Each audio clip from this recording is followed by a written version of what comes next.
Welcome to Planetary Syndicate. This is a continuation of episode 28, and I apologize, but we had some audio issues and some video issues last night, and so I thought instead of delaying the cast, we'll just record our Chaos of War segment today, where we go over some of the Planetary Qualifier finals for week 3. Joining me on mic tonight is my good friend, the Benchwarmer. Alex, how are you tonight, sir? Oh, I'm doing okay, I guess. Yeah, it's a Tuesday, so it feels a little bit weird, but I'm ready. It's cool. A bunch of cool decks from these PQs. So Yeah, there's actually like a variety. So for those who thought it was the Boba and Sabine only meta, we now actually have other lists that are topping. So Boba's still taking a lot, but it'll be cool to look at some of these lists. There's a couple of lists one list that we haven't seen at all. So I thought that one is definitely something I wanted to go over tonight.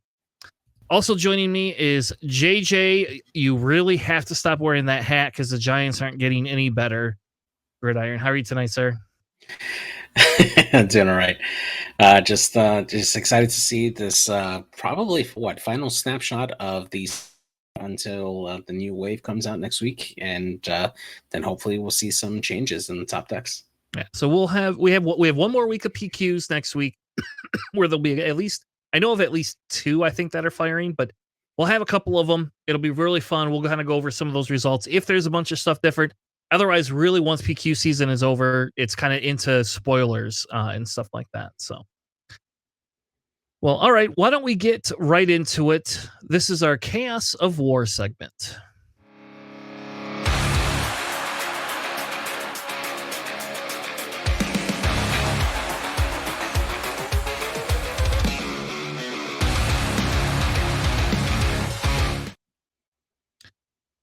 All right. Welcome to our Chaos of War segment, where we break down all of the fancy, fun Planetary Qualifier stuff. This is like the top level stuff that we get normally.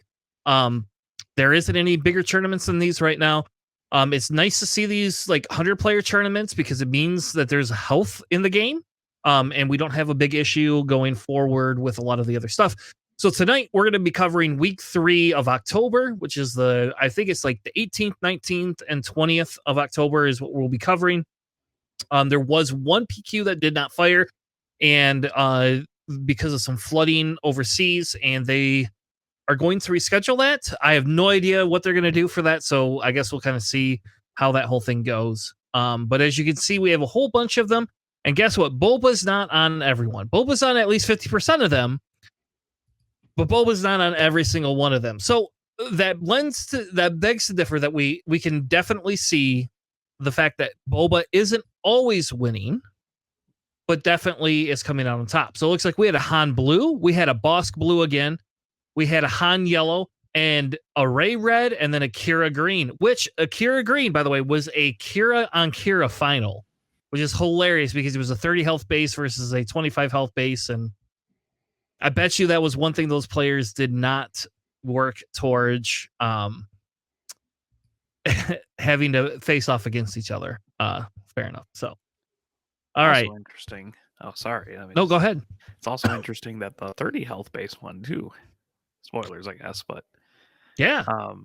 That's interesting. The tempo gain from having the ECL didn't actually make a difference, or maybe it did. I mean, like maybe they were close, but. I thought that was kind of interesting.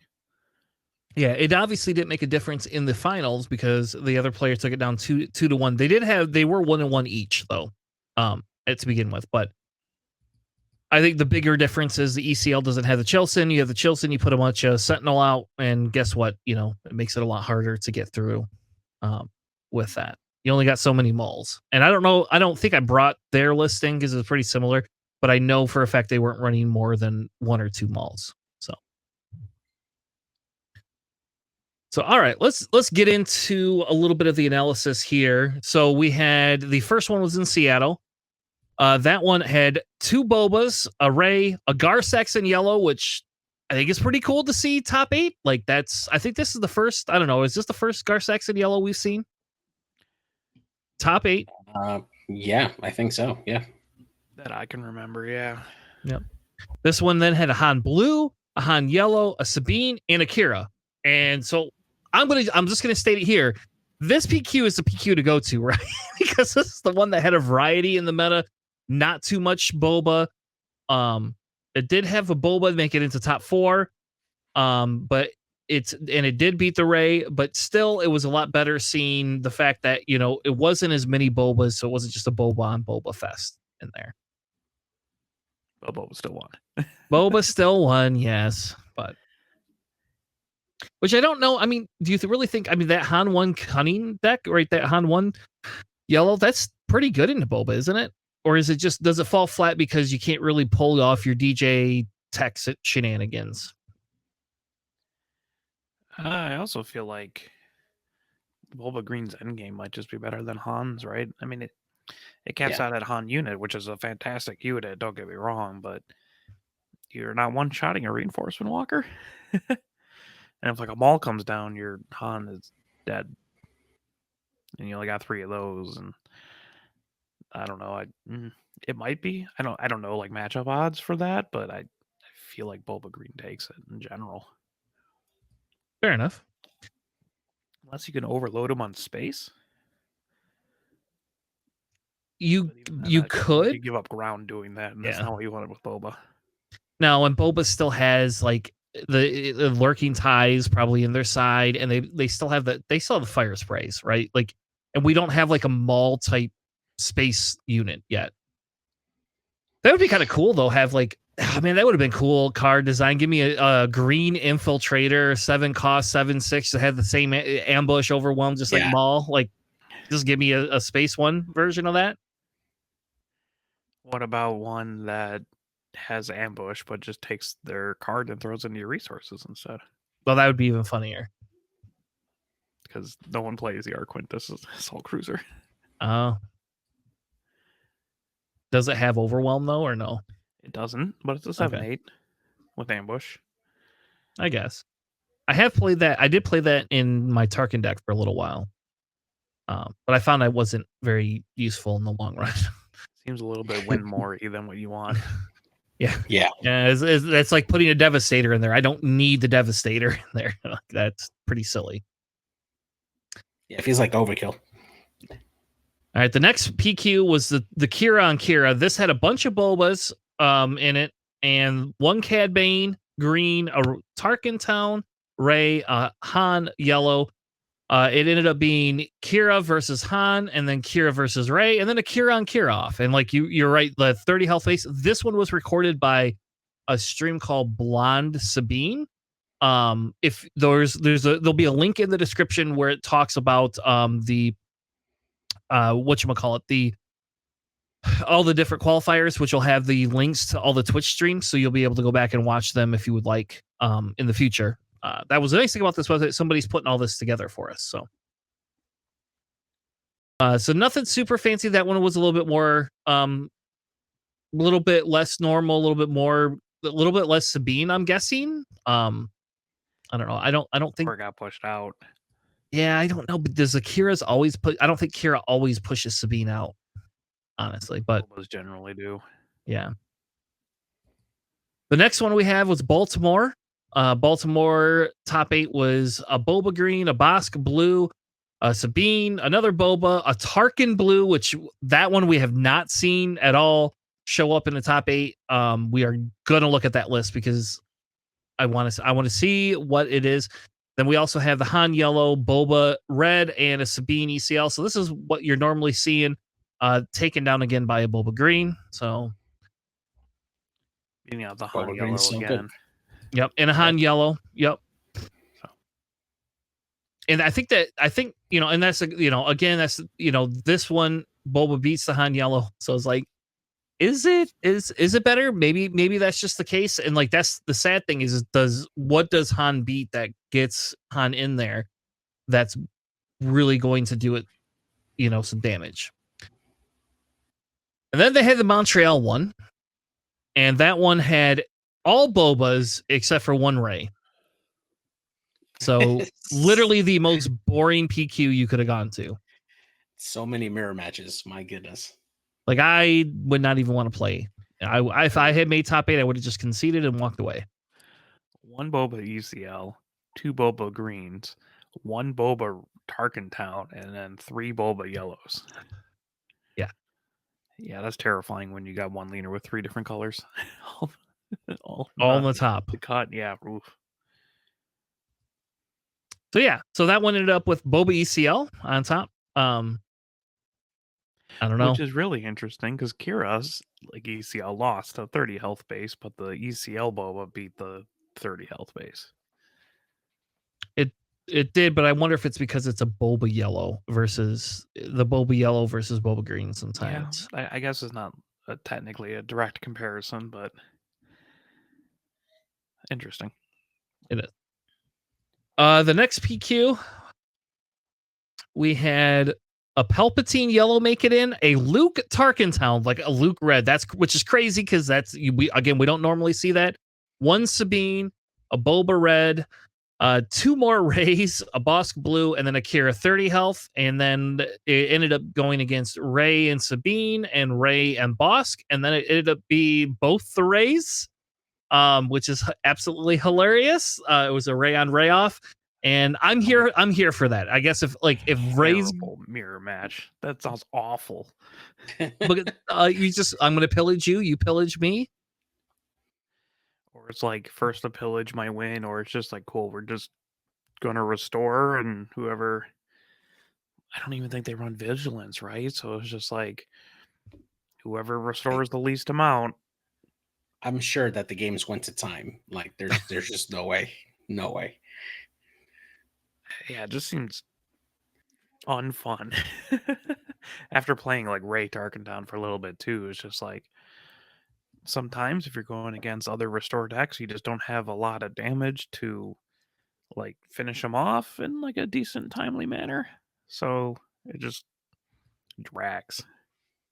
Yeah. And it's interesting that the Sabine didn't take out that Tarkentown either. Because a lot of times you'll see a Sabine be able to, if you can hold your ECL until you hit the Ray, where Ray flips, you can just nail her. And pillage isn't as big of a deal for Sabine as it could be. But you got a lot of restore. Sabine doesn't like that. Not to mention that Ray Tarkentown decks tend to have like cheap Sentinel units, so you're forced to like go into those units like constantly. Those village protectors are just a pain for Sabine, unless you have like Sabine unit.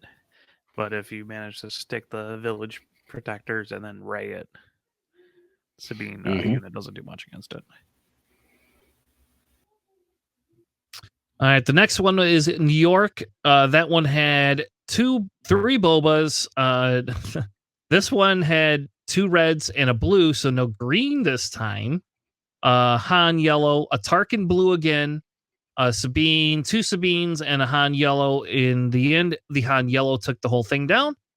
Maybe this is Han's time to shine. I don't know. Could be.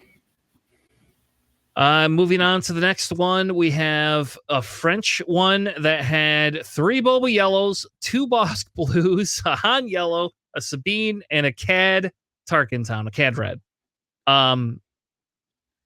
This Boba Yellow versus Boba Yellow, I could contest, is an insanely awful mirror match to play. Like, it is less fun than playing probably the Ray mirror match, in my opinion. I had to play a Boba Yellow mirror match in set 1, and it was not super fun. And then they had a Han Yellow and Boss Blue. Han Yellow took it over Blue, and Boba Yellow ends up winning the day, so eking Han out. So it's not a complete Han turnover, but it was nice seeing, again, Han hitting that top table up there. Again, like, it makes people, like, a lot of people have been saying Han 1 wasn't or Han Yellow isn't a good contender, and we kind of, like, a lot of people were saying, hey, this is just kind of like one of those off meta decks that just kind of did well a little bit at Gen Con, but here we are seeing it come back again. If you know how to pilot it, like, this is an Alex deck. Like, this would be like something you could run and get away with it like pretty easily, whereas I would probably struggle with it. I didn't like it when I ran it. It wasn't very much fun for me. That was the first deck that I built before set 2, and like, it's maybe 3 or 4 card difference from then till now, because it was literally just like, I sent that to you, right? Yep. We spoke about it, actually. It was just like, This looks like the most annoying deck you could do because I just put in every card that messes with your opponent. Yeah. It's a very scummy Han, even though it's not probably supposed to be, but it's very scum Han. The next one we had was in Cardiff, and that one had 108 players. So that one had a Han Blue, a Boba Blue, a Sabine Green, 2 Boba Greens, 2 Boba Yellows, and then a Boba Red. So again, Boba is hitting like that 40% rate, I think, of making top cut or more. The finals came down to Boba Yellow versus Boba Green. This time Boba Yellow won. I don't know, like whatever. Like I don't give a. I'm so sick of Boba. It's whatever. The next one is I think a Spain one. I think that's from Spain. Yep. They had 124 players, so that's like they had almost a full regiment of players there. 2 Boba Yellow, Sabine, Han 2, Tarkin Yellow, 2 Han Yellows, and a Han Blue. So no Boba Greens that made it into this one. This one, the final was between a Tarkin Yellow and a Han 2 Blue. I think that's pretty good. Yeah, I mean, it seems interesting at least. Yeah, like Tarkin Yellow being able to go into a Han Blue. Obviously, Han Blue has a little bit of an edge, you know, if you can get those Sentinels down. Yeah, I feel like Tarkin Yellow does not match well into Blue Han Red, but you know. No, especially if they're running making openings, right? You just, you put a Phantom down. Sorry, you no longer have that. Oh, I have a Concord Dawn. You don't longer have, your Phantoms don't do much after that. So let's take a look at some of the decks real quick. And then what we'll do is we'll kind of get into some of the discussion points of, you know, what can you run if you're playing the next couple of days or the next couple of weekends, and kind of go from there. So this was the Boss Blue. We're not going to go through the whole thing, but I just wanted to point out they put a redemption in here, and then they put another redemption in the sideboard. Like, what the hell is that, Alex? Is that just because, I mean, because you could afford the resources because you're going to late game, you could afford 9 or 10? Sorry? Yeah, I guess if you really need more heals. I mean, it is a giant Space Sentinel as well. For what it's worth. I don't know. Yeah, which is funny because in this one they have one less Snoke. Right. So it's like, what do you want to do? You Super Laser Blast, next turn play Avenger, next turn play Redemption? I guess. I don't know. Yeah. I feel like the Great Dragon's just a better play than the Redemption pretty much all the time, but I can respect that. He's just whatever. I'm gonna drop this Redemption for 10. And it also has the Bounty Hunter crew as well. Yep. The off aspect, 8 costs, get my event back. Yep. It's for when I need to get my my fourth pillage. My fourth pillage or my fourth vigilance. Yeah, or I get my redemption back again. It's only events. Only events. Oh, it's only events? Oh, okay. Yep. Well, and then it's only vigilance. Or maybe a power of the dark side, I guess. My 4th Super Laser Blast. You also notice they flipped out and they put 2 pillages in the sideboard, and they put 2 clan Sexton, whatever those things are, Sentinel things in the space. That's different. We haven't seen that before. And I do actually I approve of this deck more than the pillage deck personally. I don't like pillage. I hate playing against pillage personally, and I don't 100% think it's like the best card ever. But anyway, so that's a little bit spicy. We also had a Boba Blue, which we said was a Boba Blue, but this is new Boba, or do we call him Old Man Boba? Is that what we call him? Old Man Boba? Green Boba? Green Boba? I can't call it Green Boba. There you go. I like Old Man Boba. I don't know. I call Han Red. Because, red is the same amount of syllables as young. But, you actually specify what you're talking about. Or 2. Han 2 red. So this is Boba 2 blue. There you go. So stupid. It's Boba Green. It's not Boba Green. It's not Boba Green. You can't call it Boba Green. Green Boba Blue. There you go. I say both colors. Now it's even sillier. It's even sillier. Isn't the other Boba Green too? No, it's yellow. Oh. It's yellow. Sorry. All right. So who wants to take this deck? I'll take it. I actually played almost exactly this deck earlier this week and today, and it's very fun. I enjoy it a lot. So this came in third. So what is it saying? Yes, this was the third place. Or and did I just miss it? Well, let's go up to the Cardiff. We can just scroll back up, right? That's what we have these nifty things for. Something like that. In here somewhere. Oh, Boba 1 green versus Boba 2 blue. Okay. Yep. My mistake. Yeah, so got in the top 4. Okay. Yeah, so this one, it has 2 confiscate. Just main deck in it, I guess. Yeah. That's crazy to me. But Yeah. if you have a lot of Sabines or a lot of Bobas, right, they typically have Dark Sabers or Boba Fett's armors. At the very worst, you can remove like a shield from a defender or something, So I understand why. It's just crazy. So yeah, it's got double confiscate, triple arc. The restored arc. I guess there's more along the way. So triple restored arc, double regional governor. Just main deck in that too, which is awesome. Triple battlefield marine, triple Queel, triple Yoda, triple resupply, double Concord Dawn interceptors. Triple village protectors, double tech, double takedown, double bright hope for more space sentinels. Double Fell the Dragon, triple modded cohort, double traitorous, double Obi-Wan, triple Luke, triple U-wing reinforcement, double redemption, and triple home 1. In the side, you have the third Concord Dawn interceptor, double Cobb Vanth. It's for your regional governors, baby. And other stuff too. I mean, you got the Queels and whatnot. Of the third tech, a third Fell the Dragon, double Rivals Fall, which is actually, that's the big change. The normal deck has main decks the double Rival Fall and sides the Confiscate. This one swapped it. Double Choose Sides, which is really funny in this deck. And then 1 Redemption. Also, like, because Regional Governor, like, when you play her, you, like, then name the card, and that's, like, just a constant effect. If you choose sides and then switch to the Regional Governor, they're still under the, like, when you play your Regional Governor. So if you ban something like the Darksaber, and then you choose sides and flop the Regional Governor over there, they still can't play the Darksaber, which is hilarious.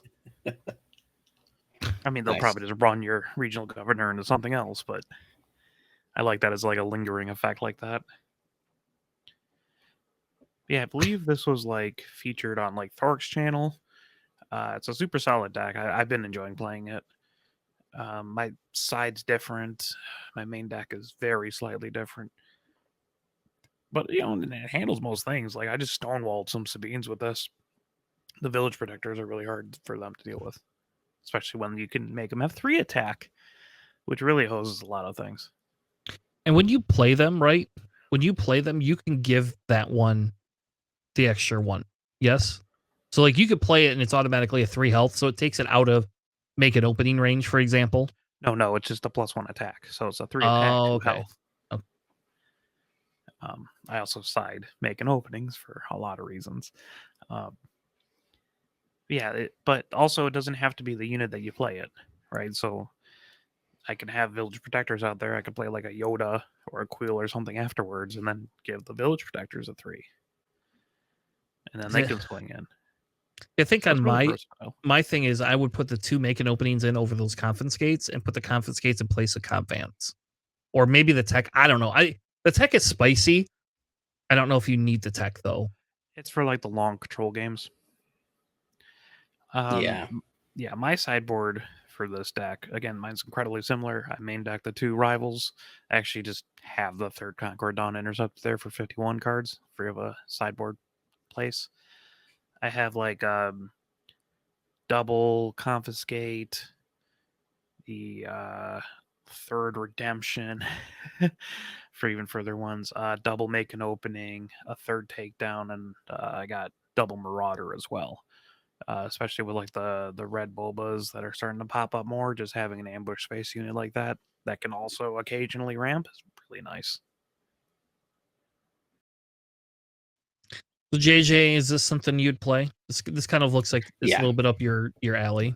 The regional governors are Yeah. spicy too. We don't see a lot of people playing those type of those cards, but I think it's hilarious. Yeah, it's really good. It definitely has quite a lot of units that really sync well with Boba Fett's ability. I definitely agree with you guys as putting, confiscate as a sideboard item, because I would just, put it into the deck just depending on the leader that I'm facing. And there, I tend to have confiscate in a lot of my decks anyway as a sideboard piece, just to react to whoever I'm playing. And having that extra Concordon Interceptor would be really great. And I would probably put in the Rival's Fall as well, just for that late game. So you just make my deck. Yeah, exactly. That's exactly the only differences. Yeah, I think the big thing here, right, like, is, I don't know, like, I think the big thing here is the making openings make this really, I don't know. I guess I don't like Quill that much personally. I understand the logic in it, and like, but if you do a count on blue cards, like, are you hitting enough blue cards to make Quill work? I think it's a 30-20 split with the Rivals Falls, a little bit less with the Okay. Confiscates, right? So a majority of the time you do hit it, and when I've been playing it, I maybe miss out on one card with Quill. Usually it's like, oh cool, my home one or my U-wing reinforcement. Yeah, I didn't need that at all. But it's fun. He triggers Boba, and he can restore. Yeah. All right. Well, that's kind of a cool deck. Here was the finalist. Here is the Tarkin Yellow. JJ, why don't you tell us about this Tarkin Yellow deck and how similar this is to yours? Because this is definitely has a couple of cards in it that I've not seen people play before, and it's got absolutely outmaneuvers in the sideboard for some reason. Yeah, it's definitely really cool. I like this version of this deck here. So we got a Tarkin Yellow deck with 3 copies of ISB Agents to shoot first, 3 copies of the TIE Fighter, 2 copies of the Bounty Hunter's Quarry, 2 copies of Swoop Down Biscuits in the main deck, which is definitely interesting. Then we got 3 copies of No Good to Me Dead, 3 Outland TIE Vanguards, 2 Bazines, 2 copies of Surprise Strikes, 3 Snow Trooper Lieutenants, 3 7th Fleet Defenders. We got 3 copies of the Lurking TIE Phantom. We got 3 copies of Triple Dark Raid, 3 and 3 copies of Overwhelming Barrage. We got 2 Gladiator Starfighters, 3 copies of the Pirate Battle Tank, and then last for the main deck here is 3 copies of Darth Vader.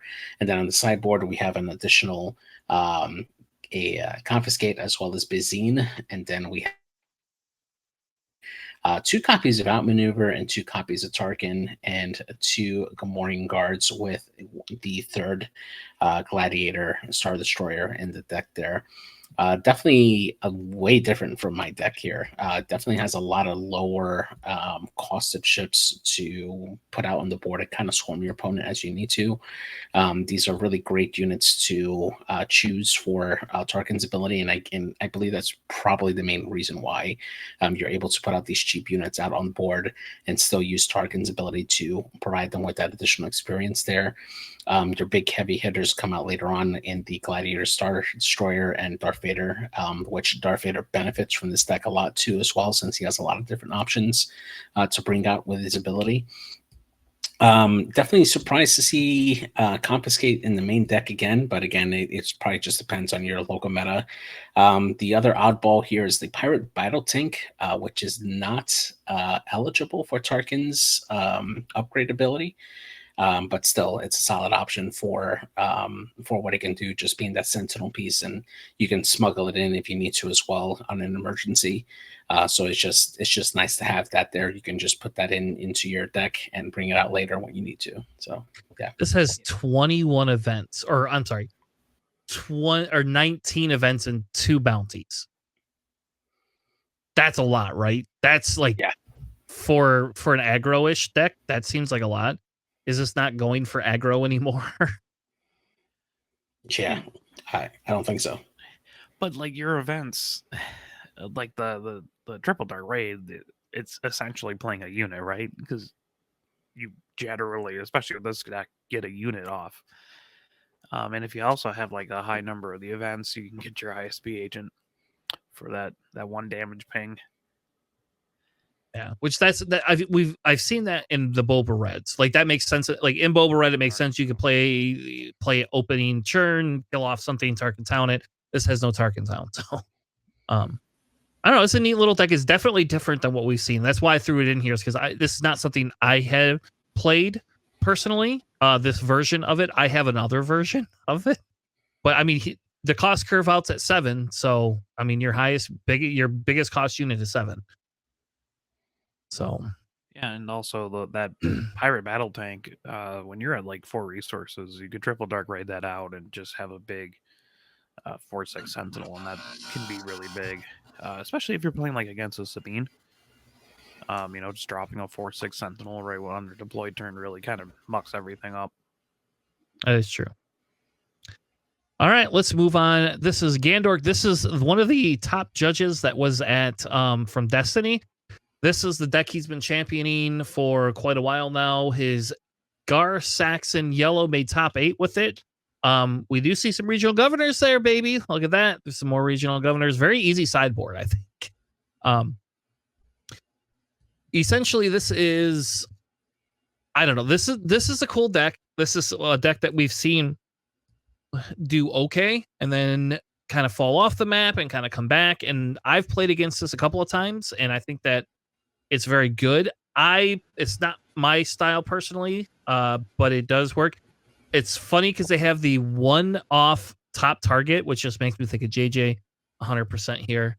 I know we got 2 more in the sideboard, but still, it's a one-off top target for that, which is crazy. So we have 2 Greedos, a top target, 3 of the blasters, 3 snapshots, 2 no goods, 3 crafties, 3 Val, 3 of the Dr. Evastons, 3 jetpacks, 3 surprise strikes, 3 powers, 3 7th fleets, 3 clients, 3 of the lurking ties, 3 tie advanced, 3 forloms, 3 of the super commandos, and 3 change of hearts.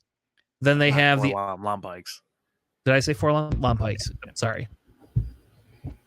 Then we have the 3 outmaneuver, 3 sneak attack, 2 regionals, and 2 more top targets in the sideboard. This deck is pretty straightforward. You play out your units. They all have some sort of ability that adds things. Your Val to your lurking tie is a very sneaky play, by the way. So you could play Val, use her to kill something if you want, or if your opponent just kills her, you can then give the experience tokens to the lurking tie, and then they get to do damage because they get to choose the order.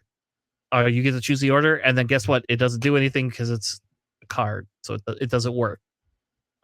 Which is hilarious. Like, I have gotten that off multiple times, and it is definitely, people do not like that.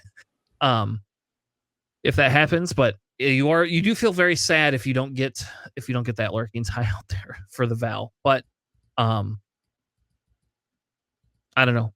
I like it. I think it's a good deck. Like, everything gets that +1. You have your the only thing that is different than the one I was playing is I have, instead of the change of hearts in there, I have other cards instead of change of hearts. Like, I have 1 off of a tech that I threw in there for poops and giggles, and then I have 2 of the Rivals Fall I had in there.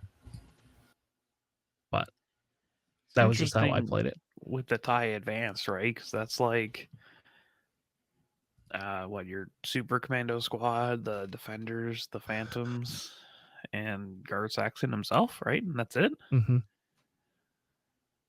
So for a 3 off is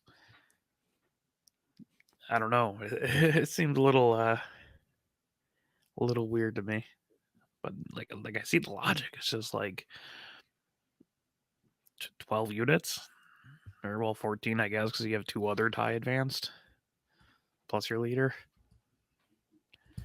It's a relatively small percentage of your deck.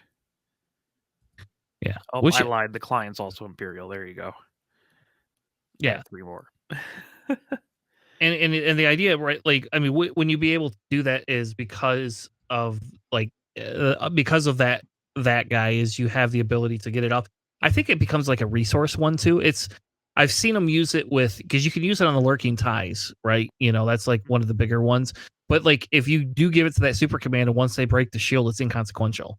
you like you're upgraded still, so it's still a sentinel. Right. I don't know. I would have to test it to be able to know what it like, if it's good or not, right? In that deck. Yeah, I'd be very curious to try this deck out. But Gandork has been playing this deck for quite a while. This, like, when I was on this early set just because I thought it was cool and I wanted to play something that wasn't not Boba or Sabi, or Kira, and so I was playing some of this stuff earlier. I thought it's a neat little deck. So I threw Palp Yellow in here just for Alex. This is Chris caters to Alex segment. Alex, we got a top 8 showing of Palp Yellow. It's not a red yet, a Palp Red, but it is a top 8 Palp Yellow. So what is this deck? And where's my change of hearts? Oh, they're there in the sideboard. I see them. So yes, this is a yellow Palpatine. This is not the ambush-based one that I was working on, so that's an interesting call here. So this has triple Greedo, triple Kintan Intimidators. Those are the ones where on attack you exhaust the defender. But it is a 1-drop. I think that's the important part. Triple McClunky, triple main deck Confiscate, triple Cartel Spacer, triple No Good to Me Dead, triple Bazine, triple Cloud Rider, triple Resupply, triple Defender, triple Waylay, triple Super Laser Tech, triple Overwhelming Barrage, triple Bosk, double Vader, triple Maul, and triple Devastator. In the side, you have triple Mercenary. Mercenary Gunship. You got double Change of Heart, double Palp's Return, and triple Relentless. So it's actually a very low to the ground kind of Palpatine. So it's more relying on flooding the board and then try to get to the end game, which is kind of what he does. The McClunkies are very useful for just doing 3 damage. Like first turn Kintan Intimidator or a Greedo, you can play McClunky and kill an A-Wing or something, and then you just got the exhausts with the Cartel Spacers and No Good to Be Deads. A little bit of control mirror with the Bazines. And I guess you have enough events that Bosk can start doing damage too.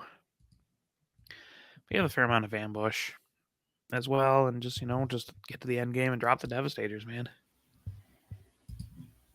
Yep. Yeah, it's a little bit different. This is definitely different than my Palp Yellow deck. 0 Sentinels, which is crazy to me. Yeah, where's like of all the ones you could put in there too, like you could. Where's my guards?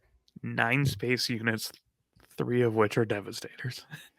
Which is why I assume Mercenary gunships are on the side, just to have a little bit more space presence if you're going against something like that. All right, let's do Tarkin Blue, because I'll tell you what, this is something I hadn't seen people play before, but I guess it makes sense. I don't know why you're just not playing Kira if you're playing this, but let's talk about it because this is not a Kira deck, and I like the scanning officers. I think that's hilarious. As obviously somebody made a meta call to put those scanning officers in there, and you can buff them, right? So I mean, if they have tech, you just wipe 2 of their resources out too. Yeah. I was running scanning officer for my local meta in my main deck Kira, just because everybody was running smuggle, and I just don't think for a PQ it would have worked very well. Until it does. Well, it would have worked against. Who it would have worked against Loopy? I would have won against Loopy. I guarantee it, because I would have been able to kill all the timelies that he smuggled, the Cassians. But that's a story for another day. JJ, what is this list? All right, so we got a blue Tarkin list here. We got 3 TIE Fighters, 2 Confiscates in the main deck, 3 Inferno 4s, 2 Dr. Pershings, 3 Scanning Officers, 3 Power of the Dark Sides, 2 Resupplies, 3 Clients, 3 Super Laser Techs, 2 copies of the Lurky TIE Phantom, 2 Takedowns, 3 copies of the TIE Advance, 3 Overwhelming Barrages, 2 Traitorous, 3 Super Commando units, 2 Rivals Falls, 3 copies of Darth Vader, 2 copies of Maul, 3 Avengers, and 2 copies of Devastator to round off the main deck there. And then on the sideboard, we have 2 Entrench, 3 official guards to one extra Lurking TIE Phantom, 1 additional copy of Traitorous, 1 Palpatine's Returns, and then 2 copies of Choose Sides on there. Definitely like the call for having the officials, the royal guards there, mainly because you do get that scanning officer there that can act as an official, as well as Dr. Pershing. Actually, no, Dr. Pershing, no, I meant the client rather. Just helps you have that extra sentinel that you need there on the board there.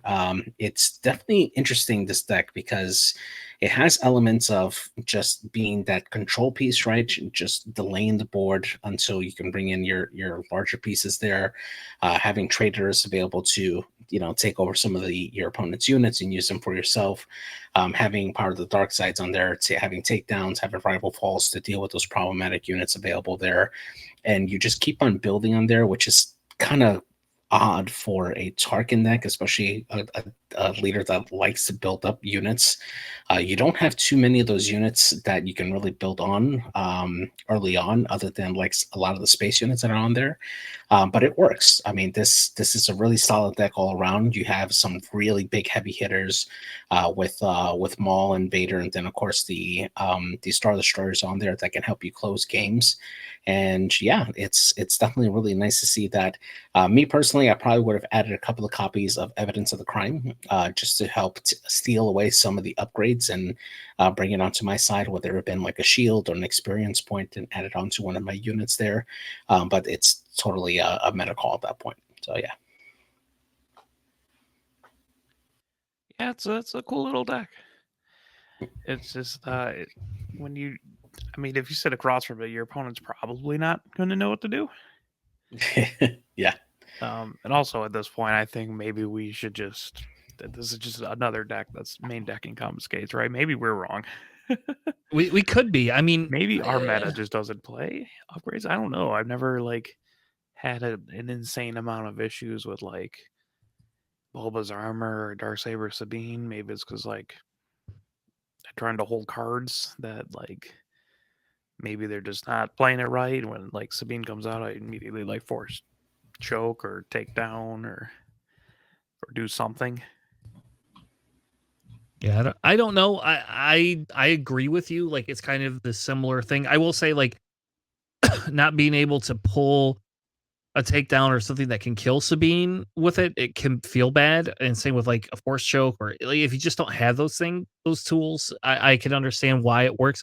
I will say, like, a lot of people are more scared, and there was like a conversation in the K2D Discord on the Kira thread about before the PQ about running Confiscate main deck. And it just kind of came down to like, if you get to that point where you have to run Confiscate or Rivals Fall for Boba, you're now teching like heavily against one leader. And even if it is that much of the meta, if you can't beat it with some of the other things, you just have to change your play style. Like, so for example, I can ECL a Gideon into a Boba before he even puts Boba's armor down. And then, if I have Kira there, I can then, run Kira into him. And so there's a lot of other plays that you have. Like, for example, again, I play Kira too much, I guess. But in the Kira thing, like, you can do if you can get Boba, you have takedown, right? Like, you have make an opening. You have all these other things. You have Power of the Dark Side that can work.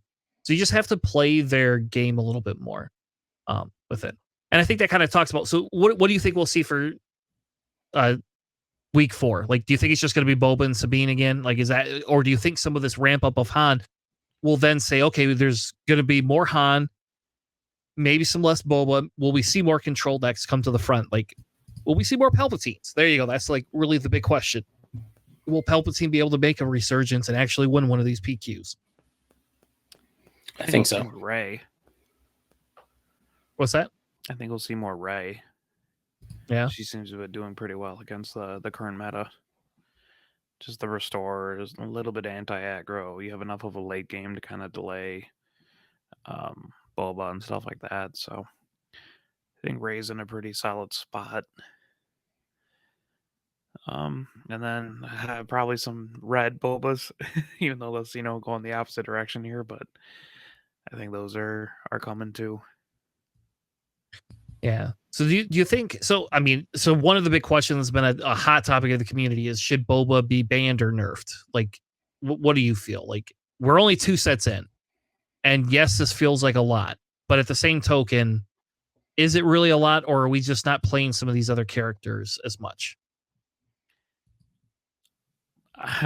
So I've never ever had a problem with Boba, regardless of what deck I've been playing. So I don't know if like the Boba locals aren't great, or like I'm just in a weird exception, or like something. But even when I was just playing recently, I one shot a Boba Fett with my Sabine, which was hilarious because it was just like attach Darksaber to Sabine, give her a wing leader or metal ceremony, I think was what it was, and just bring up Boba and kill it. And I know that's very atypical, but it's just I don't. It seems way too early for nerfs or bans. Yeah, he would probably be a lot less prevalent if he was properly costed, I guess, properly statted for his cost. But I don't think it's that oppressive. It's just the weird cycle thing you get where like you got Sabines and then aggro's really good, so then like Boba started pushing that out, but then aggro kind of evolves a different way, and then the Bobas evolve a different way, and then control shows up, but control's not great against the aggro, but it's good against the rest of the stuff. It's all cyclical, which is theoretically really good. So I don't think any bans are necessary. Yeah. What's your guys' opinions? JJ? I think we still need to see the set 3 meta evolve before we start like making any errata or bans for Boba. For now, there's still a lot that the game is still young. There's still a lot of cards, a lot of things that the developers probably have in mind for future sets that can help bolster the power of other leaders to the same level that we have for Boba. Boba right now just feels really easy because he has a very relevant ability, but at the same time, once you start developing like leaders that can help affect resources or exhausting resources ahead of time, that really neuters the ability that that Boba has at that point there. So the other part of it too is just preparing for Boba leaders, having the right cards available, having things in your sideboard so that we can have answers for when Boba does make an appearance on there, and just being ready for when that does happen, so that way you're able to respond in kind when it does happen. After the end of set 3, though, I would expect them to at least revisit Boba, whether that be in the form of an errata or maybe even a ban, although I think that's probably a bit harsh right now. But I think it's still too early. So Yeah, I think the big thing for me, is not as much I want to ban him, right? Like I don't feel the need to ban specifically. I do think that maybe you just get rid of Boba's armor and it gets rid of a little bit of that threat.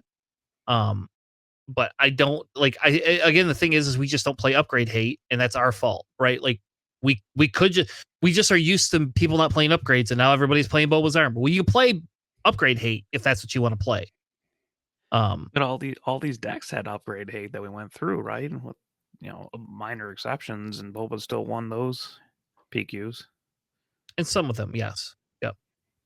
And so the thing is if you take away the upgrades, as much. And I don't know. To me, the big thing is I don't feel personally that Boba is so oppressive. If they're going to do something, they can take they could take his costing and make him a 6 if that's what they want to do. And that's fine. Maybe that's the solution, is to make him a 6. But the problem I have is now you have all these new players and nobody's going to know what's going on, and it just makes it ineffective to do that. And if you take him out, if you do ban him, you're just leaving a gap. That's what you're doing. You're leaving a gap, and that something else is going to fill. And so all the leaders can't be amazing, but I'm telling you, like, there is, like, we saw a meta change a little bit here come up, and that's like a thing. So it is a thing that can happen, that we could see another meta shift. And I'm in the JJ boat where I would rather wait for everything until set 3 PQs come.